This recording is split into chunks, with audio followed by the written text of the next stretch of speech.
இங்கே வர முடியல, ஆனால் வீடியோ மூலமாக இந்த நிகழ்வை பார்த்துட்டு இருக்கிறாங்க அப்படின்னு இவர் தொகுப்பாளர் சொன்னார். உண்மையாக என்னன்னு தெரில. இருந்தாலும் சார் பார்த்துக்கிட்டு இருந்தாலும் சரி பார்க்காட்டாலும் சரி இந்த விஷயத்தை நான் சொல்லிடுறேன். நம்ம ஜெயசீலன் சார் கலெக்டர் அவர்கள் நல்ல பேச்சாளர், உங்களுக்கு தெரியும் தானே? எத்தனை பேருக்கு தெரியும்னு தெரில. தமிழ் பேச்சு உயிர் மூச்சுன்னு ஒரு நிகழ்ச்சி நடந்துட்டு இருக்குல்ல, ரொம்ப வருஷம் முன்னாடி நடந்த, அப்போ இவர் மாணவராக இருந்தார், கல்லூரி மாணவராக இருக்கும்போது நடந்த தமிழ் பேச்சு உயிர் மூச்சு நிகழ்ச்சியில் கலந்துக்கிட்டவர் நம்முடைய மாவட்ட ஆட்சியாளர். தமிழ் பேச்சு உயிர் மூச்சில் கலந்துட்டு ஒரு சில சுற்றுலேருந்தே அவர் வெளியில் வந்துட்டார், ரிஜெக்ட் ஆகி வெளியில் வந்துட்டார். அதுக்கு நடுவராக இருப்பாங்கல்ல அந்த மேடம் ராஜபாளையம் கம்பன் கழகத்துக்கு வர்றாங்க, இந்த வருஷம் வந்தாங்க. அப்போ சிறப்பு விருந்தினராக பேசுகிறதுக்கு மாவட்ட ஆட்சியாளர் ஜெயசீலன் அவர்கள் வர்றாங்க. இப்போ தான் அவர் மேடையில் சொல்கிறார், தமிழ் பேச்சு உயிர் மூச்சில் நான் கலந்துக்கிட்டேன் மேடம், நீங்கள் தான் என்னை ரிஜெக்ட் பண்ணீங்க, இன்றைக்கி நீங்கள் இருக்கிற விழாவுக்கே நான் சிறப்பு விருந்தினராக பேச வந்திருக்கேன். ஒரு மாணவனாக இருக்கிறவனை நீங்கள் ரிஜெக்ட் பண்ண முடியும், மாவட்ட ஆட்சியாளராக இருக்கிற ஒருவரை நீங்கள் ரிஜெக்ட் பண்ணவே முடியாது. இதுதான் மாற்றி யோசிக்கிறது. எந்த இடத்துல நம்மளை விலக்கி விடுறாங்களோ அந்த இடத்துல கம்பீரமாக வந்து நிற்கிறோம் பார்த்தீங்களா, அதுதான் வெற்றி என்பதை இந்த கல்வியும் வாசிப்பும் நமக்கு நிரூபித்து கொடுக்கும் என்று நம்ம கலெக்டர் அவர்களே ஒரு சாட்சியாக இருக்கிறார். சாய் பல்லவி அப்படின்னு ஒரு நடிகை உங்களுக்கு தெரியும், நல்லா நடிப்பாங்க, டான்ஸ் ரொம்ப ஆடுவாங்க, நல்லா ஆடுவாங்க. அதே தொலைக்காட்சியில் உங்களில் யார் அடுத்த பிரபுதேவா அப்படின்னு ஒரு டான்ஸ் போட்டி நடந்தது. அதில் இந்த அம்மா வந்து டான்ஸ் ஆடினாங்க. நீங்கள் நல்லாவே ஆடலைன்னு அவங்கள ஊருக்கு அனுப்பி விட்டாங்க. பாவம், அவங்க ரொம்ப துயரமாக போயிட்டாங்க. காலம் ஓடுகிறது. அவங்க மலர் டீச்சராக பிரேமம் படத்தில் வர்றாங்க, அப்புறம் தமிழ் சினிமாவுக்கு வர்றாங்க, மாரி 2 படத்தில் நடிக்கிறாங்க. உங்களில் யார் பிரபுதேவான்ற போட்டியில் அவங்க தோற்று போனாங்க. எந்த பிரபுதேவாவுடைய போட்டியில் அவங்க தோற்று போனாங்களோ அதே பிரபுதேவா அவர்கள் மாரி 2 படத்தில் அவங்களுக்கு டான்ஸ் மாஸ்டராக இருந்து டான்ஸ் சொல்லி கொடுக்குறாரு. ரவுடி பேபி பாட்டு இன்னைக்கு தமிழ் சினிமாவில் அதிகமாக பார்க்கப்பட்ட ஒரு பாடல் என்றால் அது சாய் பல்லவி ஆடின அந்த ரவுடி பேபி பாட்டு தான். எந்த இடத்தில் நீங்கள் துயரமாக நின்றீர்களோ அந்த இடத்தில் உயரமாக நிற்க முடியும் என்று நிரூபிப்பது தான் உங்கள் உள்ளத்தின் எழுச்சி. யோசிக்கணும், இந்த இடத்துல நீ என்னை துரத்தி விடுறியா, இதே இடத்துக்கு நான் வேறு வடிவத்தில் வந்து நிற்பேன், நீ என்னை விரட்டவே முடியாத அளவுக்கு நான் வந்து நிற்பேன் அப்படின்னு நிரூபித்து காட்டணும். அதற்குத்தான் இந்த புத்தகங்களும் கவிதைகளும் இலக்கியங்களும் காப்பியங்களும் புராணங்களும் காலம் காலமாக நமக்கு சொல்லிக் கொடுக்கப்பட்டு கொண்டே இருக்கிறது. நம்ம அதை அப்படியே விட்டுறோம். நம்ம மண்ணே அப்படிப்பட்ட மண்ணு தானேங்க. பக்தினா நம்ம இது வரைக்கும் என்ன நினச்சிட்டு இருக்கிறோம்? பக்தினா கடவுள்கிட்ட போய் எனக்கு பொருள் கொடு, அருள் கொடு, அது கொடு, இது கொடு அப்படின்னு. ஒருத்தி மட்டும் யோசிச்சா நம்ம மாவட்டத்தில், எனக்கு பொருள் கொடுக்காத, அருள் கொடுக்காத, உன்னையே கொடு. ஆண்டாள் கேட்டாங்கல்ல, சூடி கொடுத்த சுடற்கொடி ஆண்டாள் என்ன கேட்டா? பெருமாள் கிட்ட போய் அது குடி இது குடுனா கேட்டா, ஒன்னையே குடியான்னு கேட்டு மாற்றி யோசித்தவள் இந்த விருதுநகர் கரிசல் மண்ணின் ஆண்டாள் என்கின்ற ஒரு அற்புதமான கவிஞர். அதனால் அந்த முத்திரை தான் நம்ம தமிழ்நாட்டுக்கே அடையாள முத்திரையாக இருக்கிறது. ஒரு அழகான வார்த்தை சொல்லுவாங்க, கோதை பிறந்த ஊர், கோபாலன் வாழும் ஊர். வழக்கமாக நம்மளை தானே கட்டி கொடுப்பாங்க, ஆனால் இது கோதை பிறந்த ஊர், அவளுக்கு தான் இது பிறந்த ஊர். கோபாலனுக்கு வாழ்க்கைப்பட்ட வந்த ஊர் என்றால் தன்னை படைத்த கடவுளையே கவிதையால் ஈர்க்க முடியும் என்று எங்கள் கரிசல் மண்ணின் கவிஞர் ஒருத்தி நிரூபித்திருக்கிறாள் என்றால் அது இந்த மண்ணினுடைய எவ்வளவு அழகான சொத்து இல்லை? ஏன் நம்ம விருதுநகர் சிவகாசி மண்ணு எப்படிப்பட்ட மண்ணுங்க? என்றைக்காவது மழை பெஞ்சிருக்கு, அதான் மாறி வந்ததுனால மாறி வந்துருச்சு, மாறி வந்துருச்சு. இல்லைன்னா அந்த ஊர் எப்படி இருக்கும்? தகிக்கிற மண் இல்லையா, கந்தக பூமி, கரிசல் மண். நம்ம சாமிக்கு பேரே என்னது? வெயில் உகந்த அம்மன். வெயில சாமிக்கே பிடிச்சது தான் வெயில். அதனால தான் வசந்த பாலன் இன்னைக்கு வர முடியல. அவர் எடுத்த படத்துக்கு பேரே என்னது? வெயில் தான். வெயிலோடு விளையாடு, வெயிலோடு உறவாடி, வெயிலோடு மல்லு கட்டி ஆட்டம் போட்டோமே. நம்மளுக்கு ஃப்ரெண்டு எதிரி எல்லாமே வெயில் தான். அப்படிப்பட்ட இந்த மண்ணில் என்னத்தை விளைவிப்பீங்க நீங்கள்? என்ன வியாபாரம் பண்ண முடியும்? 1930-40களிலே 2 பேர் யோசிச்சாங்க. இந்த சிவகாசி மண்ணில், இந்த கந்தக பூமியில், இந்த வெப்பம் கொதிக்கிற இடத்தில் இந்த மக்களுக்கு என்னையா வேலை வாய்ப்பு கொடுக்க முடியும் என்று ஐயனாடாரும் சண்முக நாடாரும் ஓடி போய் கண்டுபிடிச்சி தேடி எடுத்துட்டு வந்தது தான் பட்டாசு தொழில். சிவகாசி மண்ணின் அடையாளம். இன்னைக்கு குட்டி ஜப்பான்னு சிவகாசியை சொல்கிறோம்னா அதுக்கு காரணம் பட்டாசு. உலகத்திலே பட்டாசு தொழிலில் நம்பர் 1 இருக்கிறது சீனா. 2வது இடத்துல இருக்கிறது குட்டி ஜப்பான்னு சொல்லக்கூடிய நம்முடைய சிவகாசி என்றால் உலகமே காசை கறியாக்கிக்கிட்டு இருக்காங்க. ஆனால் நம்ம ஊருக்காரங்க கறியவே காசாக்கிக்கிட்டு இருக்கிறாங்க. இதுதான் மாற்றி யோசித்தால் எதையும் சாதிக்க முடியும் என்று நிரூபிக்கிற மண்ணின் அடையாளமாக இருக்கிறது. சாதாரணமான விஷயம் இல்லை. ஒரு சாதாரண வேலை பார்க்குறவங்க ஒரு நாள் மாட்டுத்தாவணி பஸ்ஸில் உட்காந்துருக்குறோம். ஒரு பெரியவர் வந்தார். ஒரு கூடை நிறையா திராட்சைப்பழம், சின்ன கூடை நிறையா, கூட நிறைய திராட்சைப்பழம் 60 ரூபாய் 60 ரூபாய் 60 ரூபான்னு 2 ரவுண்டு வந்தார். ஒரு 40 பேர் உள்ள உட்காந்துருந்தோம். ஒரே ஒருத்தர் மட்டும் வாங்கினார். ஒரு 5 நிமிஷம் தான் இருக்கும். அந்த பெரியவர் போனவுடனே ஒரு நடுத்தர வயதுக்காரர் வந்தார். கூட நிறைய திராட்சைப்பழம் 50 ரூபா 50 ரூபா 50 ரூபான்னு கொண்டு வந்தார். கிட்டத்தட்ட 12 பேர் வாங்கிட்டாங்க. ரொம்ப ஆச்சரியமாக இருந்தது. ஏன்னா 60 ரூபா விற்கிறது 50 ரூபான்னொன்னே நிறைய பேர் வாங்கிட்டாங்க. எனக்கு முன் சீட்டில் உட்காந்தவர் சிரிச்சுக்கிட்டே சொன்னார், வந்தவன் அப்பங்காரன், 2வது வந்தவன் அவருடைய மகன். இது பல வருஷமாக நடந்துக்கிட்டு இருக்கு. அந்த மனுஷன் 60 ரூபா 60 ரூபான்ட்டு போவார். கொஞ்ச நேரத்தில் இவர் 50 ரூபா 50 ரூபான்னு சொன்னோடனே 60 ரூபா பொருள் 50 ரூபாய்க்கு கிடைக்குன்னு உடனே நம்ம ஆளுங்க முண்டி அடிச்சுக்கிட்டு வாங்குவாங்க. ஒரு குடும்பமே எப்படியெல்லாம் யோசிக்கிறாங்க பாருங்க அப்படின்னாங்க. ஒரு சாதாரண இடத்தில் கூட கொஞ்சம் நுட்பமாக மாற்றி யோசித்தால் நம்முடைய தொழிலை உயர்த்த முடியும் என்று எத்தனையோ பேர் இங்கே நிரூபித்து கொண்டு இருக்கிறார்கள். காளகஸ்தி அப்படின்னு ஒரு ஊர். ஒரு தடவை நாங்கள் திருப்பதி போயிட்டு காளகஸ்தி போயிட்டு வருவோம் அப்படின்னு போயிட்டு சாமி கும்பிட்டுட்டு வெளியில் வரும்போது ஒரு அம்மா சின்ன சின்ன பார்சலாக வச்சுக்கிட்டு 3 தோசை 30 ரூபாம்மா, சாம்பார் சட்னி எல்லாம் பார்சல் இருக்குது. இல்லை நாங்கள் ஹோட்டல்லே போய் சாப்பிட்டுக்கிறோம் அப்படின்னோம். உங்களுக்கு இல்லை, இதை வாங்கி அந்த இயலாதவங்களுக்கு கொடுங்க அப்படின்னாங்க. இப்போ நம்மளுக்கு என்ன தோணும்? அங்கங்கே நிற்கிறவங்களுக்கு 10 ரூபாய் 20 ரூபா கொடுக்குறத விட 30 ரூபாய்க்கு பார்சல் வாங்கி கொடுத்துடலான்னு டக்குன்னு நிறைய பேர் அந்த அம்மா வச்சுருந்ததை வாங்கி இல்லாதவங்களுக்கு கொடுத்துட்டோம். யோசிச்சு பாருங்கள், அவங்க கடையில் உட்காந்து ஒவ்வொரு தோசையாக விற்கிறத விட மொத்தமாக 50 தோசை சுட்டு 3 பிரித்து இல்லாதவங்களுக்கு இதை கொடுங்கன்னு சொல்லி நமக்கு புண்ணியத்தையும் அவர்கள் லாபத்தையும் சேர்த்து கொள்ளுகிறார்கள் என்றால் எவ்வளோ மாற்றி யோசிச்சிருக்காங்க. அவங்க ஏமாத்தலை, வியாபாரம் பண்ணுறாங்க. அந்த வியாபாரத்தை நம்மளை எப்படி ஏற்றுக்கிட வைக்கிறாங்க பாருங்கள். இப்போ அந்த அளவுக்கு சாதாரண மனிதர்கள் கூட தன்னை இன்றைக்கு ஒவ்வொரு இடத்துலையும் ஸ்ட்ராங்காக வச்சுட்டே இருக்கிறாங்க. ஏன்னா விருதுநகர் வியாபாரிக்கு வித்து போடு செல்லக்கண்ணுன்னு தான் இப்போ எல்லாம் டிக்டாக்ல ஓடிட்டே இருக்குது. ரீல்ஸில் பூரா பார்த்தீங்கன்னா மொழியே தெரியாதவங்களாம் நம்ம பாட்டை பாடி தான் ஆடிட்டு இருக்காங்க. விருதுநகர் வியாபாரிக்கு வித்து போடு, என்னத்தை வித்து போட போகிறாங்கன்னு தெரியல. ஆனால் எல்லாம் ஆடிட்டு இருக்காங்க. என்னடா விருதுநகர் இவ்வளோ ஃபேமஸ் ஆயிடுச்சு திடீர்னு அப்படின்னு நம்ம ஆச்சரியமாக பார்த்துட்டே இருக்கிறோம். ஆனால் எவ்வளவு எப்படியெல்லாம் யோசிக்கிறாங்க பாருங்கள். இந்த நீங்கள் கோனைஸ் உருவான கதை உங்களுக்கு தெரியும்னு நினைக்கிறேன். கோனைஸ் சாப்பிட்ருக்கீங்கல்ல? கோனைஸ் ஒன்று உருவாக்குறதுக்கு முன்னாடி கப் ஐஸ் தான் இருந்திருக்கு. அந்த பேப்பர் கப்பில் ஐஸ் வச்சு தான் கொடுப்பாங்க வெளிநாட்டில். அப்போ பீச்சில் ஞாயிற்றுக்கிழமை ஆனால் எல்லாம் ஐஸ்கிரீமை சாப்பிட்டுட்டு கப்பை அப்படியே தூக்கி போட்டுட்டு போயிருக்காங்க. மறுநாள் அதிகாலையில் அந்த குப்பை அள்ளுற தொழிலாளிகள் இருப்பாங்களா, அந்த பணியாளர்கள் ரொம்ப கடுப்பாக அந்த குப்பையை அள்ளி போடும்போது இவ்வளோ பெரிய குப்பை தொட்டி இருக்குது, ஒருத்தனாவது அதை கொண்டு வந்து போடுறான்னா பாருங்கள், பொறுப்பு இல்லாதவன். இனிமேல் என்ன செய்யணும், அந்த ஐஸை தின்னு குப்பையில் போடாமல் இப்படி போடுறான்ல, அவன் வாயிலே அந்த கப்பை வச்சு திணிச்சு விடணும், அப்போ தான் இவன் திருந்துவான் அப்படின்னு 2 பேர் பேசிக்கிட்டு இருந்திருக்காங்க, துப்புரவு பணியாளர்கள். அப்போ அந்த ஐஸ் கடை ஓனர் அந்த வழியாக வாக்கிங் வந்தவர் இதை கேட்டு சிரிச்சிட்டு யோசிச்சிருக்காரு, உண்மையிலேயே ஐஸ்கிரீமையும் சாப்பிட்டோன்னே அந்த கப்பையும் வாயில் வச்சு திணிக்கிற மாதிரி இருந்தால் எப்படி இருக்கும்? அந்த யோசனையின் அடிப்படையில் வந்தது தான் கோன் ஐஸ். கப்புக்கு பதிலாக கோன். அப்போ அதையும் சாப்பிடு இதையும் சாப்பிடு, குப்பையும் வராது இல்லையா, இன்னொரு வித்தியாசமான டேஸ்ட்டும் கொடுத்த மாதிரி ஆயிரும். இப்போ இதை உள்வாங்கிக்கிட்டு நம்ம மதுரையில் ஒருத்தர் என்ன பண்ணாருன்னா, டீயை டம்ளரில் கொடுத்தா கழுவி கொடுங்கங்கிறாங்க, நல்லா கழுவுனீங்களான்னு கேட்குறாங்க, பேப்பர் கப்பில் கொடுத்தா இதில் மெழுகு தலைவிரிக்கான்னு கேட்குறாங்க, பிளாஸ்டிக்கில் கொடுத்தா ஐயோ இது உருகிருமே அப்படிங்கிறாங்க.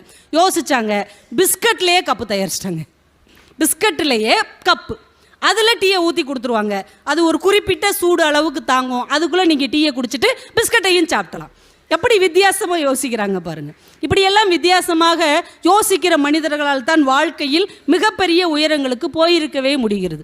1950களில் நம்ம இந்தியா சுதந்திரம் அடைஞ்ச காலத்தில் நம்மளை மாதிரி பெண்கள் எல்லாமே நிறையா அழகு சாதன பொருட்கள் வாங்கி பயன்படுத்த ஆரம்பிச்சிருக்கிறாங்க.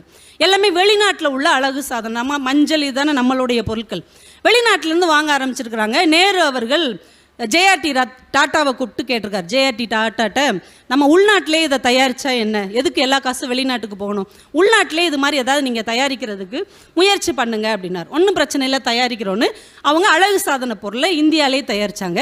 அதுக்கு பேர் மங்களகரமாக இருக்கட்டும், நம்மளுக்கு பரிச்சயமான பேராகவும் இருக்கட்டும், லட்சுமின்னு வச்சுருக்குறாங்க.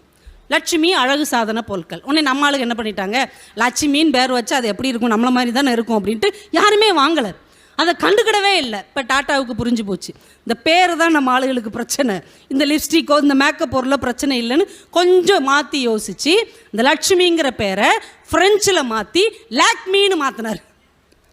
லாக்மி இன்னைக்கு யூஸ் பண்ணிட்டு இருக்கோம் இல்லையா, இன்னைக்கும் நம்பர் 1 பிராண்டட் ப்ராடக்டாக லாக்மி இருக்கிறது என்றால் இது டாட்டா அவர்கள் கொஞ்சம் மாற்றி யோசிச்சு லட்சுமிங்கிற பேரை லாக்மின்னு மாற்றினாரு. இன்னைக்கு வரைக்கும் நம்ம பயன்படுத்திட்டு இருக்கிறோம். உண்மைதானே? ஆப்பிள் ஃபோன் அப்படின்னா கெத்தாக பார்க்குறோம். இதே நம்ம ஊரில் வாழைப்பழம் ஃபோனுன்னு சொன்னால் நக்கலாக தானே பார்ப்போம். நம்ம ஆள்களுடைய மனநிலை எப்படி இருக்குது பாருங்கள். ஏதாவது ஒரு வெளிநாட்டு வித்தியாசமான வேறுபட்ட பேராக இருந்தால் நம்ம டக்குன்னு அதுக்கு அடிமையாயிருவோம். ஆனால் உள்நாட்டு பொருள், உள்நாட்டு பேர் அப்படின்னா அதை கொஞ்சம் இலக்காரமாகத்தானே பார்க்குறோம். இதை அவர் புரிந்து கொண்டு இந்த விஷயத்தை செஞ்சார். அப்போ எந்த ஒரு இடத்துலையுமே வாய்ப்பே இல்லாத இடத்தில் கூட மாற்றி யோசிக்கிறவர்கள் மிகப்பெரிய வெற்றிகளை அடைந்திருக்கிறார்கள். ஒரு சீப்பு விற்கிற ஒரு கம்பெனி, ஒரு 3 பேர் செலக்ட் ஆகியிருக்காங்க. அதில் சேல்ஸ் பர்சனுக்கு, விற்பனை பிரதிநிதிகளுக்கு வச்ச ஒரு இன்டர்வியூவில் 3 பேர் செலக்ட் ஆகியிருக்காங்க. 3 பேருமே சமமான ஒரு குவாலிட்டியில் இருக்கிறாங்க. இப்போ இதில் யாரை தேர்ந்தெடுக்கலாம் அப்படின்ட்டு ஒரு வித்தியாசமான ஒரு களம் கொடுப்போம் அப்படின்ட்டு ஒருத்தரை கூப்பிட்டு அந்த ஒரு புத்த மடாலயம் இருக்குல்ல, அங்கே போய் சீப்பு ஆர்டர் எடுத்துகிட்டு வாங்கன்னு கையில் ஒரு 20 சீப்பை கொடுத்து அனுப்பி விட்டாங்க. அந்த பையன் நேராக உள்ளே போனார். புத்த மடாலயத்தில் எல்லோரும் எப்படி இருப்பாங்க? எல்லாம் பௌத்த துறவிகளாக மொட்டை போட்டு உட்காந்துருக்காங்க. இவர் இப்படியே பார்த்தாரு, இவங்ககிட்ட எப்படி விற்க அப்படின்னு ஒரு 1/4 மணி நேரம் உள்ளே இருந்துட்டு வெளியில் வந்தார். கேட்டாங்க என்னப்பா ஆச்சு அப்படின்னு. எல்லாருமே மொட்டை அடிச்சிருக்காங்க சார், சீப்பு அவங்க யாருக்குமே தேவைப்படாது, இருந்தாலும் ஒரு 5 சீப்பு விற்றேன். எப்படிப்பா விற்ற? இந்த சீப்பை வச்சு தலை தான் வாரணும்னு நினைக்காதீங்க, முதுகு சொறிகிறது கூட இதை பயன்படுத்திக்கலான்னு சொன்னேன். சரின்னு ஒரு 5 வாங்கிக்கிட்டாங்க. வெரி குட் வெரி குட், போயிட்டு வா. 2வது ஆளை கூப்பிட்டாங்க, நீங்கள் போங்கன்ட்டு அவர்கிட்ட ஒரு 50 சீப்பை கொடுத்தாங்க. அவர் உள்ளே போயிட்டு ஒரு 1/2 மணி நேரம் கழித்து வெளியில் வந்தார். சார் ஒரு 30 சீப்பு விற்றுட்டேன். எப்படிப்பா விற்ற? இல்லை அவங்க எங்களுக்கு தேவைப்படாதுன்னு சொன்னாங்க, வேறு யாரோ ஒருத்தர் ஏற்கனவே 5 சீப்பு வேறு விற்றுட்டான். அதனால் நான் என்ன சொன்னேன், உங்களுக்கு தேவைப்படாது, இந்த கோயிலுக்கு வர்றவங்க, சாமி கும்பிட வர்றவங்களுக்குலாம் இவ்வளோ தூரத்தில் வர்றாங்கள, முடி களைஞ்சு போகும்ல, அவங்களுக்காக வாங்கி வைங்கன்னு சொன்னேன். ஒரு 30 சீப்பு வாங்கிட்டாங்க. பரவாயில்லையே, வெரி குட். 3வது ஆள் அனுப்புனாங்க. உள்ளே போனார். 1 மணி நேரம் 1.5 மணி நேரம் ஆச்சு. 2 மணி நேரம் கழித்து திரும்ப வந்தார். என்னப்பா என்ன தான் பேசுனேன் அப்படின்னு. 1000 சீப்பு ஆர்டர் வாங்கியிருக்கேன், இன்னும் 1000 சீப்புக்கு ஆர்டர் கொடுத்துருக்காங்க அப்படின்னார். அப்படி என்னப்பா நீ பேசுன? உள்ளே போனேன் சார், ஏற்கனவே ஒரு 30 சீப்பு ஒரு இடத்துல வச்சுருந்தாங்க, 5 சீப்பு அவங்க செல்ஃபாக பயன்படுத்திக்கிட்டு இருந்தாங்க. என்ன செய்யலான்னு யோசிச்சு பார்த்தேன். அங்கங்கே புத்தருடைய பொன்மொழிகளை எழுதி வச்சாங்க. நான் புத்த மத தலைவர்கிட்ட போய், அந்த மட தலைவர்கிட்ட அப்பாயின்மெண்ட் வாங்கி அவர்கிட்ட போய் பேசினேன். சார், புத்தருடைய அருமையான பொன்மொழிகள்லாம் நீங்கள் எழுதி போட்டிருக்கிறீங்க, மக்கள் படித்து வீட்டுக்கு போகவங்கள மறந்துடுவாங்க, அவங்க மறக்காத அளவுக்கு அவங்க பயன்படுத்துகிற சீப்பில் இந்த பொன்மொழிகளை எழுதி எழுதி கொடுங்க, அவங்க வீட்லேயே இருக்கும், அவங்க தினமும் பார்ப்பாங்க, புத்தரை மறக்காமல் இருப்பாங்க. 1000 சீப்பு ஆர்டர் கொடுத்துருக்காங்க சார், இன்னொரு 1000 சீப்பு 2 நாளில் ஆர்டர். அப்போ எந்த ஒரு இடத்துலையும் வாய்ப்பே இல்லாத இடத்தில் கூட வாய்ப்பை உருவாக்குகிறவன் தான் வெற்றியாளனாக மாற முடியும். வீட்டில் நம்ம சின்ன பிள்ளைகள் கூட நமக்கு சில நேரம் ஆசிரியராக மாறிடுவாங்க. பார்த்துருக்குறீங்களா? என் கூட பட்டிமன்றம் பேசுகிற ஒரு அக்கா, அவங்க பையன் ரொம்ப நல்ல பையன், நல்லா படிப்பான், நல்ல குணம் உள்ள பையனும் கூட. அவன் அந்த தெருவில் இருக்கிற ஒரு ரவுடி பையன் கூட சேர்ந்து சுற்றிக்கிட்டே இருந்தான். இந்த அக்கா அவனை கூப்பிட்டு சொல்லியிருக்காங்க, டே அவங்க கூட சேராத. ஏன் சேரக்கூடாது? அவன் கெட்ட பையன். சேர்ந்தா கெட்ட பையன் கூட சேர்ந்தா நீயும் கெட்டு போயிடுவ. அவன் சிரிச்சுக்கிட்டே சொல்லியிருக்கான், நான் நல்ல பையனா கெட்ட பையனா? நீ நல்ல பையன்டா. அதுக்கு சொல்லியிருக்கான், கெட்ட பையன் கூட சேர்ந்து நான் கெட்டு போயிடுவேன்னு சொல்கிறியேம்மா, என்ன மாதிரி நல்ல பையன் கூட சேர்ந்து அவன் நல்லவனாக மாறிடுவான்னு நீ ஏன் நம்ப மாட்டேங்கிற? பிள்ளைகள் எவ்வளோ தெளிவாக இருக்கிறாங்க பாருங்கள். நம்ம பெரியவர்கள் ஒரே விதமான பார்வையில் வாழ்ந்து கொண்டு இருக்கிறோம். ஆனால் அடுத்த தலைமுறை இன்னும் இந்த மண்ணின் மேல் நல்ல நம்பிக்கையை விதைத்து கொண்டிருக்கிறார்கள் என்றால் அவர்கள் மாற்றி யோசிப்பவர்களாக இருக்கிறார்கள். என் ஃப்ரெண்டு ஒருத்தி எங்களுக்கெல்லாம் மெசேஜ் அனுப்புவாங்களா, நம்ம ஃப்ரெண்ட்ஸ் எல்லாம் குரூப் மெசேஜ் அனுப்பும்போது அந்த மெசேஜ் முடிகிற இடத்துல LIP அப்படின்னு அனுப்புவோம். LIP அப்படி அப்படின்னா என்ன அப்படின்னு, லிவ் இன் பீஸ் அப்படின்னுச்சு. லிவ் இன் பீஸா? பொதுவாக ரெஸ்ட் இன் பீஸ்ன்னு தானே எல்லோரும் போடுவாங்க, நீ ஏன் எப்படி போடுற? அவள் கேட்டா, ரெஸ்ட் இன் பீஸ்னா என்ன அப்படின்னா, இறந்தவங்க அமைதியாக இருக்கட்டும் அப்படிங்கிறதுக்காக அனுப்புறது. இறந்தவங்க அமைதியாக இருக்காங்களா இல்லையான்னு உனக்கு எப்படி தெரியும் அப்படின்னா, இல்லை இருக்கட்டும்னு சொல்லி தான். சரி, இறந்தவங்க அமைதியாக இருந்தா என்ன, இல்லாட்டி தான் என்ன? உயிரோடு இருக்கிறவங்க தானங்க அமைதியாகவும் நிம்மதியாகவும் இருக்கணும், அதனால லிவ் இன் பீஸ் தான் நான் போடுவேன் அப்படின்னு அனுப்புனாங்க. உண்மையிலே அந்த சிந்தனை ஆச்சரியமாக இருந்தது. இப்போ நம்ம நிறைய பேர் வாழ்க்கையில் நல்லவங்களா இருக்கணும், உண்மையாக இருக்கணும், நேர்மையாக இருக்கணும் அப்படின்லாம் நினைப்போம். நிறைய பேர் அரசு அதிகாரிகள்லாம் இருக்கிறீங்க, இந்த துறையில் நேர்மையாக இருக்கிறதுங்கிறது ஒரு பெரிய சேலஞ்ச் மாதிரி இன்னைக்கு காலகட்டத்தில் ஆயிடுச்சு. நம்ம நேர்மையாக இருக்கிறவங்களுக்கு முன்னாடி நிறைய பிரச்சனைகள் நிற்கலையா? ஒரு அழகான பொன்மொழி, அப்படிப்பட்டவங்களுக்காக ஒரு பொன்மொழி படித்தேன். நீங்கள் நேர்மையாக இருந்தால், நீங்கள் எந்த துறையில் இருந்தாலும் சரி, நீங்கள் நேர்மையாக இருந்தீங்கன்னா என்ன நடக்கும் அப்படின்னு அந்த பொன்மொழி சொல்லுது. நீங்கள் நேர்மையாளராக இருந்தால் அதிக பிரச்சனையை சந்திக்க வேண்டும். உண்மையா இல்லையா? உண்மைனா கை தட்டுங்க. நீங்கள் நேர்மையாளராக இருந்தால் அதிக பிரச்சனைகளை சந்திக்க வேண்டும். அதுக்கடுத்து அந்த பொன்மொழி முடிக்குது, அதே நேரம் எவ்வளவு பிரச்சனை வந்தாலும் உங்கள் நேர்மைக்கு முன்னால் அந்த பிரச்சனைகள் தூள் தூளாகி போகும். வாழ்க்கையில் உண்மையாக இருக்கிறவங்களுக்கு நம்பிக்கை கொடுப்பது மாதிரியான இப்படி ஒரு சொற்றொடர் தானே நம்மை ஒரு படி உயர்த்துவதாக இருக்க முடியும். நம்முடைய காப்பியமே பாருங்க ஆச்சரியமா இருக்கும், பயங்கரமா மாற்றி யோசித்திருப்பாங்க. ராமாயணத்தை பற்றி அப்பா சொன்னாங்க இல்லையா? ராமாயணத்தில் அந்த சுக்ரீவனுடைய ஆட்சியில் உள்ள அந்த கிட்கிந்தை காடு இருக்குல்ல, அங்கே பூரா குரங்குகளாக தானே இருக்கும். அதில் 2 குட்டி குரங்கு இருந்திருக்கு. ஒரு குரங்கு நீலன், இன்னொரு குரங்குக்கு நலன் அப்படின்ட்டு நம்மளாம் நாய்க்குட்டிக்கு பேர் வைக்கிற மாதிரி அவங்களும் குரங்குக்கெல்லாம் பேர் வச்சுருக்காங்க. இந்த 2 குட்டி குரங்கு பயங்கர சேட்டை. அந்த ஏரியாவில் சுதீட்சனர் அப்படின்னு ஒரு முனிவர் இருந்திருக்கிறார். அவர் என்ன பண்ணியிருக்கிறார், இறைவனுடைய சால கிராமத்தை வச்சு டெய்லி சாமி கும்பிடுவார், அதுக்கு தவம் செய்வார். அவர் கண்ணை மூடி தவம் செஞ்ச உடனே இந்த 2 குட்டி குரங்கு என்ன செய்யும், அதை எடுத்துகிட்டு போய் பக்கத்தில் இருக்கிற ஏரிக்குள்ளே போட்டுரும். ஏரிக்குள்ளே அந்த சிலையை போட்டவுடனே என்ன ஆகும், முங்கி போயிடும் இல்லையா? இவர் கண்ணை முழிச்ச உடனே அதை தேடுவார். டெய்லி இந்த குரங்குகள் இதை செஞ்சுக்கிட்டே இருக்குது. இவருக்கு ரொம்ப எரிச்சலாக இருக்குது. ஒரு சாபம் கொடுக்கணுன்னா கூட குரங்குகளுக்கு போய் என்ன சாபம் கொடுக்க, அது வேணும்னு செய்யலை, விளையாட்டுக்குன்னு செய்யுது. ஆனால் ஏதாவது செய்யணும், இதை தடுக்கணும் அப்படின்னு யோசிச்சுட்டு ஒரு நாள் என்ன பண்ணிட்டார், இந்த 2 குரங்குகளுக்கு ஒரு சாபம் கொடுத்துட்டார். என்ன சாபம்னா, நீங்கள் 2 பேரும் எதை தூக்கி தண்ணியில் போட்டாலும் அது முங்காது, மிதக்கும் அப்படின்னு சொல்லிட்டார். அதுக்கப்புறம் இந்த குரங்குகள் அதை தூக்கி தூக்கி போடுது, மிதக்குது. உடனே இந்த குரங்குகளுக்கு அந்த விளையாட்டு மேலேயே இன்ட்ரெஸ்ட் இல்லாமல் விட்டுருச்சு. காலம் ஓடுது, இவங்க 2 பேரும் பெரியவங்களாயிட்டாங்க. பெரியவங்களாகி சுக்ரீவனுடைய படையில் இவங்க முக்கியமான படைத்தளபதியாகவும் ஆயிட்டாங்க. யார்? இந்த நீலனும் இந்த நலன்ற 2 குரங்கும் பெரிய ஆளாகி படைத்தளபதி ஆயிடுச்சு. இப்போ சீதையை தேடி அனுமர் போகிறாரு. இலங்கைக்கு பாலம் கட்டணும். இப்போ இலங்கைக்கு கடலில் பாலம் கட்டணும்னா எல்லாம் கல்லை தூக்கி தூக்கி எல்லா குரங்குகள் அனுமன் எல்லாம் போடுறாங்க, கல் முங்கி முங்கி போகுது. இப்போ என்ன செய்யறதுன்னு யோசிக்கும் போது சின்ன வயசில் இவங்க வாழ்க்கையில் நடந்த இந்த சம்பவம் ஞாபகம் வருகிறது. இது ராமன் கிட்ட சொன்ன உடனே ராமன் எல்லாரும் கல்லை எடுத்துகிட்டு வந்து இவங்க 2 பேரும் கையில் கொடுங்க, இவங்க தூக்கி தூக்கி எரியட்டும், கல் மிதக்கும், அது மேலே ஏறி நடந்து போயிடுவோம். இப்போ சின்ன வயசில் நமக்கு கிடைத்த சாபத்தை கூட ஒரு காலத்தில் வரமாக மாற்ற முடியும் என்று மாற்றி யோசிக்க கற்றுக் கொடுத்தது நம்முடைய இலக்கியம். மகாபாரதத்தில் நீங்கள்லாம் கேள்விப்பட்ட ஒரு விஷயம் என்ன, பீஷ்மர் ஒரு நாள் போர்க்களத்தில் என்ன சொல்லிட்டார், நாளை மாலைக்குள் பஞ்ச பாண்டவர் 5 பேரையும் நான் கொன்றுவேன்ட்டார். சபதம் சொல்லிட்டு போயிட்டார். பீஷ்மர் சொன்ன வாக்க யாரும் ஒன்றும் பண்ண முடியாது, அவ்வளோதான். பஞ்ச பாண்டவர்கள் 3 பேரும் நாளைக்கு சோழி முடிஞ்சு போகுன்னு எல்லாம் பதட்டத்தில் இருக்கிறாங்க. நம்ம ஆளு கிருஷ்ணன் என்ன பண்ணார், திரௌபதியை கூப்பிட்டாருங்க, வா. நேராக பீஷ்மர் பாசறைக்கு போனாங்க. மனுஷன் நல்லா தூங்கிக்கிட்டு இருந்தார். கிருஷ்ணன் அவளை உள்ளே போக சொல்லி தலையை நல்லா முக்காடு போட்டுக்கோ. அவர் படுத்து தூங்குறாரு. அவர் காலை மட்டும் தொட்டு கும்பிடு, கண்ணை முழிச்சு பார்ப்பார். யாரோ ஒரு பெண் காலில் விழுந்து ஆசீர்வாதம் வாங்குறான்னு சொன்ன உடனே தீர்க்க சுமங்கலி பவன்னு சொல்லிடுவார், நீ பாட்டுக்கு வந்துரு அப்படின்ட்டார். அதே மாதிரி இந்த அம்மா போய் காலில் விழுது முழிச்சு பார்க்குறாரு. முக்காடு போட்டிருந்ததுனால அது திரௌபதின்னு தெரியல, ஏதோ ஒரு பெண் ஆசீர்வாதம் வாங்குறான்ட்டு தீர்க்க சுமங்கலி பவன்னாரு. அவ எந்திரிச்சா, அட பாவி, நேற்று தான் 5 பேரையும் அழிப்பேன்னு சபதம் கொடுத்துருக்கிறார், ஆனால் இன்னைக்கு இவ வந்து தீர்க்க சுமங்கலி பவன் சொல்லிட்டா. தான் கொடுத்த வாக்கை தானே மீற முடியாது இல்லையா? எவ்வளவு அழகா ஒரு மாற்றி யோசிக்கிற ஒரு திறமையை வைத்துக்கொண்டு அந்த குருட்சேத்திர யுத்தத்தில் பாண்டவர்கள் அத்துணை பேரையும் கிருஷ்ணன் காப்பாற்றினான் என்று நம்முடைய இலக்கியம் நமக்கு கற்றுக் கொடுக்கிறது. எவ்வளவு மோசமான சூழ்நிலையில் கூட நம்ம கொஞ்சம் யோசிச்சோம்னா இதெல்லாம் நம்மளால சாதிக்க முடியும். நீங்கள் சினிமா துறையை கூட எடுத்துக்கோங்களேன். சினிமா துறை இன்னைக்கு லோகேஷ் கனகராஜுங்கிறவர் ஒரு பெரிய டைரக்டராக இருக்கிறார்ல, யங்ஸ்டர்ஸ்லாம் இருக்கிறீங்க. அவருடைய திரைப்படத்தில் ஒரு முக்கியமான ஒன்றை சொல்கிறாங்க, LCU. கேள்விப்பட்டீங்களா? LCUனா என்னடா? Lokesh cinema universe. அப்படின்னா ஒன்றும் கிடையாது. அந்த கைதி படத்தில் வந்தவங்க விக்ரம் படத்தில் வருவாங்க, கைதி படத்தில் வந்த போலீஸு லியோ படத்தில் வருவாங்க. இப்படி ஏற்கனவே ஒரு டைரக்டரோட படத்தில் வர்றவங்க அடுத்த படத்துலையும் அதோடைய தொடர்ச்சி வந்து அதுக்கு பேர் LCU அப்படின்னு பேர் வச்சுட்டாங்க. ஆனால் ரொம்ப வருஷத்துக்கு முன்னாடி இந்த தமிழ் மண்ணின் சினிமாவையே மாற்றி அமைத்த நம்முடைய தெக்கத்தி மண்ணை சேர்ந்த பாரதி ராஜா அவர்கள் என்னைக்கும் அந்த LCUங்கிற ஒன்றை கொண்டு வந்துட்டார். நீங்கள் யாருமே அதை கவனிச்சிருக்க வாய்ப்பே இல்லை. உங்களுக்கு நான் ஞாபகப்படுத்துகிறேன். பாரதி ராஜா அவர்களுடைய முதல் படம் என்னது? 16 வயது நிலை.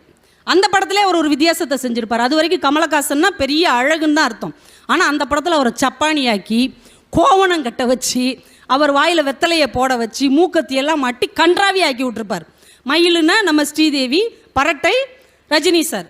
இப்போ வரைக்கும் ரஜினி சாருக்குன்னு சில பஞ்ச் டைலாக் இருக்குது. அதை மொத தொடங்கி வச்ச படம் அதுதான். இது எப்படி இருக்குது அப்படிம்பார் அந்த படத்தில். வில்லனாக இருந்து பஞ்ச் டைலாக் பேசுவார். அந்த படத்தில் கடைசி காட்சி உங்கள் எல்லாருக்கும் ஞாபகம் இருக்கும். பரட்டை சப்பானி பரட்டையை கொன்றுவார், ஜெயிலுக்கு போயிடுவார். இப்போ ரயில்வே ஸ்டேஷனில் மயில் நின்றுக்கிட்டு இருக்கும். அந்த படத்தை எப்படி முடிப்பார் பாரதி ராஜா சார்?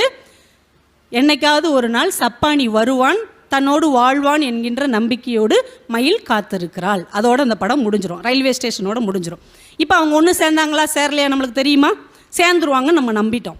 2வது படம் பாரதி ராஜா படம் கிழக்கே போகும் ரயில், சுதாகர் ராதிகா மேடம் நடித்த படம். இந்த படத்தில் இடையில கூட ஒரு காட்சி வரும். நீங்கள் கவனிச்சிங்களான்னு தெரில. ஒரு திருமண வீட்டில் மொய் எழுதிக்கிட்டு இருப்பாங்க. நீங்கள் இன்னும் உசிலம்பட்டி தேனி பக்கம் போனீங்கன்னா நம்ம ஊரில் மொய் எழுதுனா சத்தம் இல்லாமல் உட்காந்து எழுதுவாங்க. அவங்க ஊரில் மைக் செட்டு வச்சு பழனிசாமி 500 ரூபா, முத்துக்குமார் 200 ரூபா அப்படின்னு சத்தம் போட்டு சொல்லுவாங்க. சில்வர் அண்டா அப்படிலாம் சொல்லுவாங்க. அந்த படத்தில் அப்படி ஒரு காட்சி வரும். மொய் அதில் வரிசையாக யார் யார் எவ்வளவு மொய்ன்னு சொல்லும் போது ஒரு வார்த்தை சொல்லுவாங்க, பெட்டிக்கடை மயில் புருஷன் சப்பானி 2 ரூபாய் அப்படிம்பாங்க. வந்துடுச்சா? ஃபஸ்ட்டு படத்தில் அவங்க சேர்ந்தாங்களா இல்லையா, ஜெயிலுக்கு போனவர் வந்தாரா இல்லையான்னு தெரியலை. ஆனால் 2வது படத்தில் அதை எவ்வளவு சூட்சுமமாக எல்சியு மாதிரி வச்சிருக்கிறாரு. பெட்டிக்கடை மயில் புருஷே சப்பானி 2 ரூபா. அப்போ என்ன அர்த்தம்?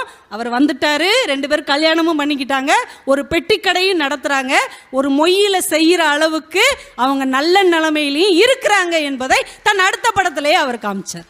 இதுதான் எல்சியு. அதை இன்னைக்கு இவர் செஞ்சார்னா தலையில் தூக்கி வச்சுக்கிட்டு ஆடுறோம். ஆனால் அன்னைக்கே நம்முடைய பாரதி ராஜா தமிழ் சினிமாவை அப்படியே தெருவுக்கு கூட்டு வந்து நம்முடைய மண்ணின் மைந்தர்களை அடையாளம் செய்தார். அதனால தான் எத்தனை ஆயிரம் இயக்குனர் வந்தாலும் இயக்குனர் இமயம் என்றால் அது நம்ம பாரதி ராஜா தான் அப்படிங்கிறத அவர் நிலைநிறுத்தி விட்டார். நிறைய எழுத்துக்களில் கூட இந்த மாற்றி யோசிப்பது அப்படிங்கிறது ரொம்ப ஆச்சரியமான ஒரு விஷயத்தை சொல்லும். இப்போ பெண்கள் நிறைய பேர் இருக்கிறதுனால சொல்கிறேன். மங்கையராக பிறப்பதற்கே நல்ல மாதவம் செய்திட வேண்டும் அம்மா. இதை யார் சொன்னார்? கவிமணி சொன்னார். இதை எல்லா மகளிர் தினத்துலேயும் எல்லாரும் போட்டு அடிச்சு கூட்டுக்கிட்டே இருப்போம், மேடையில் பேசுவோம், மங்கையராக பிறப்பதென்றாலும் சொல்லுவோம்.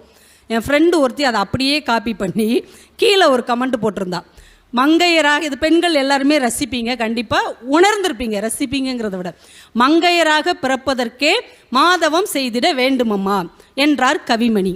அதுக்கு கீழே, ஒருவேளை கவிமணி பெண்ணாக பிறந்திருந்தால் இப்படி எழுதியிருக்க மாட்டார். உண்மையே இல்லையாங்க? உண்மைனா நீங்கள் நல்லாவே கைதட்டலாம்.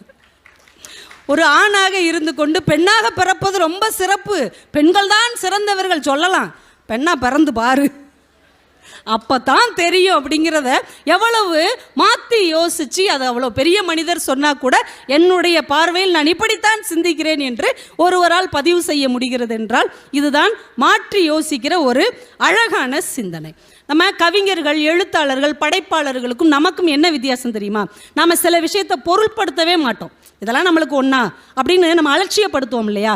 அதை கூட மிகவும் பொருள்படுத்தக்கூடியவர்கள் கவிஞர்கள், படைப்பாளிகள், எழுத்தாளர்கள். அவங்க தான், அவங்களுக்கும் நமக்கு வித்தியாசம். நம்ம எதையெல்லாம் அலட்சியமாக கடந்து போகிறோமோ அதை தான் அவர்கள் லட்சியம் செய்வார்கள். கவிஞர் இசைன்னு ஒருத்தர், இப்போ குப்பை வண்டி போகுதுன்னு வைங்களேன், நம்மளை தாண்டி நீங்கள் என்ன பண்ணுவீங்க? நம்ம என்ன பண்ணுவோம்? குப்பை வண்டி போச்சுன்னா அப்படின்னுவோம். அதாவது மூடுறது தெரியாமல் அப்படி லைட்டாக, ஏன்னா அது ஒரு மாதிரியாக போகுது அப்படின்னு. அதுலேயும் ஒரு மனுஷன் தானே இருக்கிறான் அப்படின்னு நம்ம பெரும்பாலும் யோசிக்க மாட்டோம். அந்த குப்பை வண்டியை பற்றி யாராவது யோசிச்சுருக்கோமா? யோசிச்சதே கிடையாது. ஆனால் கவிஞர் இசை அப்படிங்கிறவர் குப்பை வண்டியை பற்றி ஒரு கவிதை, சின்ன கவிதை எழுதியிருக்கிறாரு. குப்பை வண்டிக்கு ஒரே ஒரு சோகம்தான். குப்பை வண்டிக்கெலாம் சோகம் இருக்குதான், நம்ம யாராவது யோசிச்சிருக்கோமா? குப்பை வண்டிக்கு ஒரே ஒரு சோகம்தான், குப்பை ஏதும் இல்லாத போதும் அதை குப்பை வண்டி என்றே அழைப்பது தான் அதற்கு சோகம். குப்பை வச்சுருக்கும் போது குப்பை வண்டின்னு சொல்கிறீங்க, குப்பையே இல்லாதப்போ கூட ஏயா என்னைய குப்பை வண்டின்னு சொல்கிறீங்க. அது வேதனைப்படுது பாருங்களேன். சில மனிதர்கள் குடிகாரர்களாக இருப்பாங்க, கோவக்காரங்களாக இருப்பாங்க, திடீர்னு திருந்திருப்பாங்க. திருந்தினால் நம்ம என்ன சொல்லுவோம்? அந்த குடிகாரர் இருக்கார்ல அப்படின்னு தான் சொல்லுவோம். இது ஒரு குப்பை வண்டியை வைத்து மட்டும் சொல்லப்பட்டதில்லை. நாம் என்னைக்கோ செஞ்ச ஒரு தவறை வைத்து இந்த சமூகம் நம்மை அடையாளப்படுத்தி கொண்டே இருக்கிறது இல்லையா, அதற்காகவும் சொல்லப்பட்டது தான். இப்படி யோசிப்பதற்கு படைப்பாளிகளை தவிர யாராலேயும் முடியாது. கவிக்கோ அப்துல் ரஹ்மான் அவர்கள் தான் சாக்கடையை பற்றி ஒரு கவிதை எழுதினார். சாக்கடைன்னு சொன்னோடனே நமக்கு லைட்டாக எரிச்சல் வருது இல்லையா? ஆனால் அவர் எழுதினார், சாக்கடையை அருவருக்காதே, சாக்கடையை அருவருக்காதே, அது உன்னை சுத்தம் செய்த நீர். சாக்கடை என்னது? நம்மளை சுத்தம் செய்த நீர்.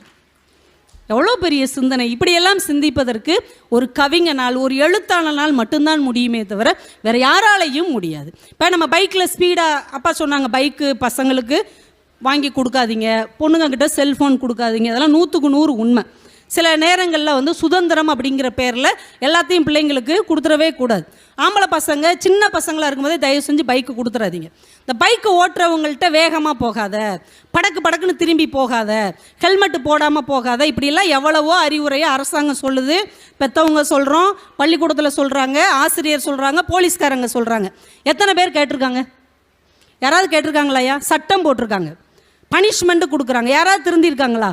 ஆனால் தக்கை வே பாபு அப்படின்னு ஒருத்தர் ஒரு கவிதை, இன்னும் 2 செய்தியில் முடிச்சிடறேன், நீங்களா கரசகசன் பேசி கிளம்பி போயிடாதீங்க தாயி, உங்களை நம்பி தான் உட்காந்துருக்குறேன். இன்னும் 2 செய்தியோட முடிச்சிடுறேன், சரியா? இவர் ரொம்ப நேரம் பேசுவா போல, வா போவோம் அப்படின்னு போயிடாதீங்க. இன்னும் 2 விஷயம் தான். தக்கை வே, ஏன்னா இதுதான் முக்கியமான விஷயம். தக்கை வே பாபு அப்படின்னு ஒருத்தர் ஒரு கவிதை எழுதியிருக்கிறார். நீங்கள் பைக்கில் வேகமாக போகும்போதோ, ஹெல்மெட் இல்லாமல் போகும்போதோ, ஒரு அசால்ட்டான வேகத்தோடு போகும்போதோ இந்த கவிதையை மனசில் வச்சுக்கோங்க. இல்லைன்னா இந்த கவிதையை நீங்கள் டைப் பண்ணி உங்களோட வேகமாக ஓட்டுற நண்பர்களுக்கு, வீட்டில் உள்ள உறவுகளுக்கு இதை அனுப்பிவிடுங்க.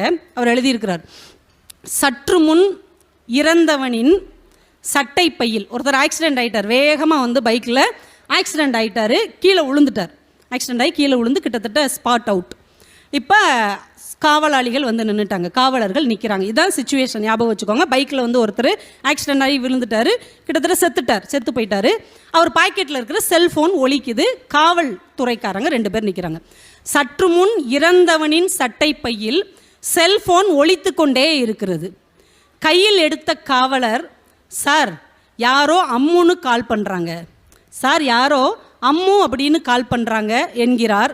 ஒரு நொடி இறந்தவனின் கண்கள் திறந்து மூடுகின்றன. ஒரு நொடி இறந்தவனின் கண்கள் திறந்து மூடுகின்றன. கையில் ஃபோன் அப்படியே தான் இருக்குது, பைக்கு விழுந்துருச்சு, ஆனால் இறந்தவர் தான். ஆனால் அந்த ஃபோனில் மனைவியா, மகளா, ஃப்ரெண்டா, அம்மாவான்னு தெரில, அம்மு அப்படின்னு ஒருத்தங்க கால் பண்ணுறாங்க. அட்டன் பண்ணுறது யார்? போலீஸ்கார். சார் யாரோ அம்முன்னு ஒருத்தங்க ஃபோன் பண்ணுறாங்க சார் சொன்ன உடனே அந்த விழுந்து கிடக்கிறவனுடைய கண்கள் திறந்து மூடுகின்றன. அவன் இறந்துட்டான், ஆனாலும் அந்த இதயம் என்ன செய்யுது? படபடக்குது. ஏன்னா அவங்களுக்கு சாப்பாடு வாங்கி கொடுக்க வந்திருக்கலாம், மருந்து வாங்குறதுக்காக வந்திருக்கலாம், வீட்டுக்காக காய்கறி வாங்க கூட வந்திருக்கலாம், இல்லைன்னா அவங்கள ஆஃபீஸ்லேருந்து கூப்பிட வந்தவராக கூட இருக்கலாம். ஆனால் வேகமாக அடிபட்டு போய் சேர்ந்துட்டார். இனிமே அம்மாவுடைய நிலைமை. இதை ஒரு நிமிடம் இந்த கவிதையை இப்படி வேகமாக, பொறுப்பு இல்லாமல், அக்கறை இல்லாமல், அலட்சியமாக வருகிற மனிதர்களுக்கு இந்த கவிதையை ஒரு முறை அனுப்பி வையுங்கள். நாளையிலிருந்து ஒழுங்காக வருவாங்க. எந்த போலீஸும் கட்டுப்படுத்தாட்டால் எனக்குன்னு ஒரு ஃபோன் வரும்ல, அதை எடுக்கிறதுக்கு நான் இருக்கணும்ல, அந்த சைடு இருந்து பேசுகிறவங்களுக்கு பதில் நான் சொல்லணும்ல, என் குழந்தைய ஸ்கூல்லேருந்து நான் தானே கூட்டு வரணும், இடையிலே போய் சேர்ந்துட்டேன்னா அவங்க என்ன ஆவாங்க அப்படிங்கிற ஒரு சிந்தனையை ஒரு படைப்பாளி தான் அழுத்தம் திருத்தமாக, உணர்வு பூர்வமாக தர முடியும். ஒரு ஆட்சியாளர் கூட ஒரு சமூக அக்கறையோட மாற்றி யோசிக்கிற திறனோடு இருந்தால் அந்த வாழ்க்கை எவ்வளவு நல்லா இருக்கும் அந்த மக்களுக்கு அப்படின்னு. நம்ம இந்தியா முழுக்க ஒரு தடவை ஒரு பயங்கரமான பஞ்ச காலம் வந்தது, பெரியவங்களுக்குலாம் தெரியும். அந்த பஞ்சத்தில் கொத்தா மக்கள் சாப்பாடு இல்லாமல் இறந்து போனாங்க. ஆனால் கேரளாவில் மட்டும் நிறைய மக்கள் அப்படியே காப்பாற்றப்பட்டார்கள் பஞ்சத்தை தாண்டி. என்ன காரணம் அப்படின்னு நீரதிகாரம்னு ஒரு புக்கில் வெண்ணிலா எழுதியிருக்கிறாங்க. விசாகம் திருநாள் அப்படின்னு ஒரு அரசர், அப்போ கேரளாவுக்கு அவர் தான் ஆட்சி பண்ணிட்டு இருக்கிறாரு. அந்த மனிதர் என்ன பண்ணுறாரு, எல்லா இடத்துலையும் பஞ்சம், மக்களுக்கு சாப்பாடு கொடுக்க முடியல, அரிசி இல்லை, எதுவுமே இல்லை. ஆனால் அவர் என்ன பண்ணார், மலையால் ஒரு தடவை போயிருந்தப்போ 15 கப்பக்கிழங்கு செடி கொண்டு வந்திருக்கிறார். இன்றைக்கி வரைக்கும் நீங்கள் கேரளாவுக்கு போனீங்கன்னா கப்பக்கிழங்கு ஒரு உணவாக இருக்குது, நம்ம ஏரியாலெல்லாம் கிடையாது. 15 கப்பக்கிழங்கு செடியை மலையாலிருந்து கொண்டு ஊனி வைக்கிறார், அந்த மக்களுக்கு பூரா கொடுக்குறாரு. அதுக்கு விதை தேவையில்லை, அது கொஞ்சம் வளர்ந்து அந்த மொழியை ஒடிச்சு நட்டோம்னா வளர்ந்துடும். இன்னொரு ப்ளஸ் என்ன அப்படின்னா, அந்த கப்பக்கிழங்கு வாசத்துக்கு ஆடு மாடு எதுவுமே பக்கத்தில் வராது. அப்போ அதை ஊனி வச்சு விளைய வச்சு அந்த மக்களை பஞ்சத்திலிருந்து அவர் காப்பாற்றி இருக்கிறார். இலங்கையிலேருந்து 2 ரப்பர் செடியை கொண்டு அதற்கு உயிர் கொடுத்து வீட்டுக்கு ஒரு ரப்பர் செடியும் ஒரு கப்பக்கிழங்கு செடியும் இருந்தால் இந்த மக்களுக்கு சாப்பாட்டுக்கும் பிரச்சனை இல்லை, வாழ்நாள் ஆதாரத்துக்கும் பிரச்சனை இல்லை என்று ஒரு மன்னர் அங்கே வாழ்வித்து காட்டியிருக்கிறார். இன்னைக்கு வரைக்கும் அது அவங்களுக்கு ஆதாரமாக இருக்குது. ஒரு ஆட்சியாளர் மற்றவங்க மாதிரி உட்காந்துக்கிட்டே இல்லாமல் கொஞ்சம் மாற்றி யோசித்தால் தன் மக்களை எப்படியெல்லாம் காப்பாற்ற முடியும் என்பதற்கு இந்த நாடு உதாரணமாக இருந்திருக்கிறது. இந்த விருதுநகரில் வந்திருக்கிறோம், காமராஜரை சொல்லாமல் போக முடியுமா? யோசிச்சு பாருங்கள். படிக்கலை நம்ம மக்கள், எப்படியாவது படிக்க வைக்கணும் பிள்ளைகளை. பள்ளிக்கூடம் பூரா திறந்தாச்சு, மூடின பள்ளிக்கூடத்தையும் திறந்தாச்சு, புதுசாகவும் பள்ளிக்கூடத்தை திறந்தாச்சு. பிள்ளைங்க வரல, என்ன செய்ய? புத்தக திருவிழா வச்சாச்சு, அரங்குகள்லாம் திறந்தாச்சு, புஸ்தகமெல்லாம் வச்சாச்சு, பேச்சாளர்களையும் போட்டாச்சு. ஆடியன்ஸே வரலன்னா என்ன செய்வாங்க? அப்புறம் பள்ளிக்கூடத்துலேருந்து கூட்டுவாங்க, காலேஜிலேருந்து கூட்டுவாங்கன்னு கட்டாயப்படுத்தி தான் கூட்டு வரணும். இப்போ பள்ளிக்கூடம் திறந்தாச்சு, பிள்ளைகள் வரல. காமராஜருக்கு ஆச்சரியமாகவும் அதிர்ச்சியாகவும் இருக்கிறது. என்னங்க, இவ்வளவு பள்ளிக்கூடத்தை திறந்தாச்சு, இலவசமாக கல்வி கொடுக்குறோம், ஏன் பிள்ளைகள் வரலை? சாப்பாட்டுக்கு வழி இல்லை. சாப்பாடு இல்லாதவன் எப்படி பள்ளிக்கூடத்துக்கு வருவான்? சோத்துக்கு வக்கில்லாதவன் மனசில் எப்படி பாடம் பதியும்? உடனே அவர் மாற்றி யோசித்தார். ஸ்லேட்டு கொடுத்தா நீ வரமாட்ட, அப்படித்தானே? பிளேட்டு கொடுத்து சோறு போடுகிறேன் நீ வா என்றார். எல்லாரும் ஓடியான்ட்டாங்க. எல்லாரும் புத்தக பையை பார்த்தார்கள், காமராஜர் மட்டும்தான் பிள்ளைகளின் இறைப்பையை பார்த்தார். இன்றைக்கு இந்த தமிழ்நாடு கல்வி அறிவில் சிறந்திருக்கு. அவ்வளோ வித்தியாசமாக யோசித்திருக்கிறாங்க. மாற்றி யோசித்தல் ஒன்றுதான் ஒரு மாண்புமிகு ஆட்சியாளர்களின் தனித்திறமையாக இன்றைக்கும் நிலைத்து இருக்கிறது. ஒன்றே ஒன்று கடைசியாக சொல்லி முடிச்சிடுறேன். 2004 உலகத்திலே ரொம்ப பெரிய விருது அப்படின்னா அது நோபல் பரிசு தான், பெரிய பரிசு உலகத்திலே. 2004 யாருக்கு நோபல் பரிசு கொடுப்பாங்க அப்படின்னு உலகமே அப்படியே வியந்து பார்க்கும்போது ஒரு பேர் அனௌன்ஸ் பண்ணுறாங்க.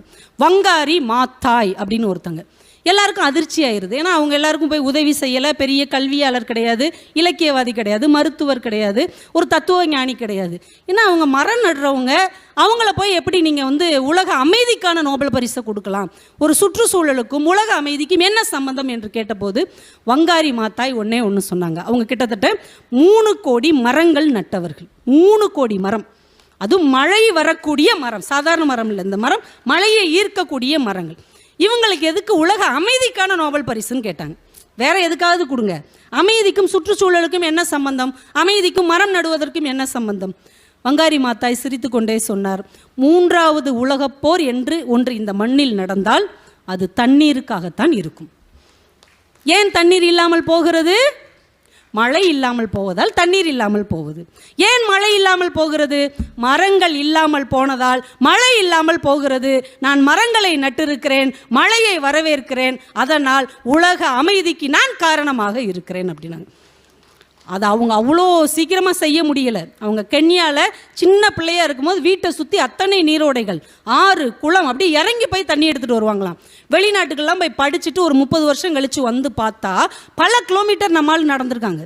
நம்ம ஊரில் மாதிரி நொந்துட்டாங்க. எப்படி இருந்த நீர்நிலையெல்லாம் தொலைச்சிட்டிங்களடா பாவிகளான்னு மரம் நடுவதற்கு எல்லாரையும் அழைக்கிறாங்க. எல்லா மக்களும் சொல்கிறாங்க, மரம் வெட்டுனா காசு தருவாங்க, மரம் நட்டுனா யார் காசு தருவா? நம்ம கொடுத்தாங்க, நான் கொடுக்குறேன், மரம் நடுவதற்கு நான் காசு தருகிறேன் என்று மக்களை ஒன்று திரட்டினார்கள். அப்படியே எல்லாரும் சொன்னாங்க, இது ஒருத்தி முயற்சி செஞ்சு ஏதாவது நடக்குமா? ஒருத்தி முயற்சி செஞ்சால் ஒரு நாட்டை மாற்ற முடியுமா? அதற்கு அந்த அம்மா சொன்ன ஒரு கதையை நான் உங்களுக்கு சொல்லிவிட்டு விடைபெறுகிறேன். ஒரு பெரிய காட்டில் நிறைய விலங்குகள், நிறைய மிருகங்கள், பறவைகள் இருந்தது. அதில் ஒரு சின்ன சிட்டுக்குருவி, ஹம்மிங் பேர்டுன்னு ஒன்று இருந்தது. திடீர்னு அந்த காட்டில் ஒரு பெரும் தீ ஏற்பட்டு காடே அப்படியே எரிஞ்சுக்கிட்டு இருக்கு. எல்லா விலங்குகளும் காட்டை விட்டு வெளியில் ஓடி வருது. யானை, புலி, மான் எல்லாம் தீ எரியுது, தீ எரியுது, வெளியே வாங்க, வெளியே வாங்கன்னு காட்டை விட்டு ஓடுது. ஆனால் அந்த ஹம்மிங் பேர்டு மட்டும் அப்படிலாம் ஓடாதீங்க, எப்படியாவது தண்ணி எடுத்து இந்த தீயை அணைப்போம் அப்படின்னு கூப்பிடுது. அதெல்லாம் வாய்ப்பே கிடையாது, இது பெரிய தீ, நம்மளும் அழிஞ்சு போயிடுவோம், எல்லாம் தப்பிச்சு ஓடுவோன்னு ஓடுறாங்க. ஆனால் அந்த சிட்டுக்குருவி மட்டும் யாரையும் கவனிக்காமல் ஓடி ஓடி ஒரு குளத்துலேருந்து தண்ணியை எடுத்துகிட்டு வந்து மேலே மேலே கொட்டிக்கிட்டு இருக்கு. இந்த மிருகங்களுக்கெல்லாம் ஆச்சரியமாகவும் சிரிப்பாகவும் இருக்குது. உனக்குன்னா பைத்தியமாக பிடிச்சிருக்கு, இவ்வளவு பெரிய தீயை உன் சின்ன அழகால் எடுத்து வருகிற தண்ணீரை வச்சு எப்படி அணைக்க முடியும்? அந்த சிட்டுக்குருவி பதில் சொல்லியிருக்கு, என்னால் அணைக்க முடியுமா முடியாதான்னு எனக்கு தெரியாது. இத்தனை நாள் இதுதான் எனக்கு வீடு தந்தது, சாப்பாடு தந்தது, இருப்பதற்கு இடம் தந்தது. அது அழிவதை என்னால் பார்த்து கொண்டு இருக்க முடியாது. ஒன்றும் உதவி செய்வேன், இல்லைன்னா அதோடு சேர்ந்து அழிந்து போவேன். அதுதான் என்னுடைய அறம் என்று அது பேசியது. ஒரு சிட்டுக்குருவிக்கு இருக்கிற அறம் கூட நமக்கு இருக்கவில்லையே என்று எல்லா மிருகமும் திரும்பி வந்து தண்ணியை ஊத்துச்சான். அந்த தீ அணைந்ததாம். வங்காரி மாத்தாய் சொன்னார்கள், நான் இப்போது செய்ய ஆரம்பித்திருக்கிற வேலை அந்த சிட்டுக்குருவியின் வேலை. ஒரு நாள் எல்லோரும் என்னோடு வருவீர்கள், நம் நாட்டையே நம்மால் பசுமையான நாடாக மாற்ற முடியும் என்று சொன்னார்கள். சில காலத்திலே அதை மாற்றி 3 கோடி மழை தரும் மரங்களை நட்டு உலக அமைதிக்கான நோபல் பரிசை பெற்றார்கள் என்றால், என் இனிய விருதுநகர் மாவட்டத்தை சார்ந்த பெருமக்களே, நாம வாழ்க்கையிலையும் நிறைய விஷயங்களை கடந்து போய்கொண்டே இருக்கிறோம். ஆனால் முடிந்த அளவு சக மனிதர்களுடைய வாழ்க்கையில் ஒரு சின்ன ஹம்மிங் பேர்டை போல ஒரு எளிய உதவியை, ஒரு மானுட அறத்தை பதிவு செய்பவர்களாக இருப்போம். அதற்கு ஆதாரமாக அடிப்படையாக இருக்கக்கூடிய புத்தகங்களை வாசிப்போம்.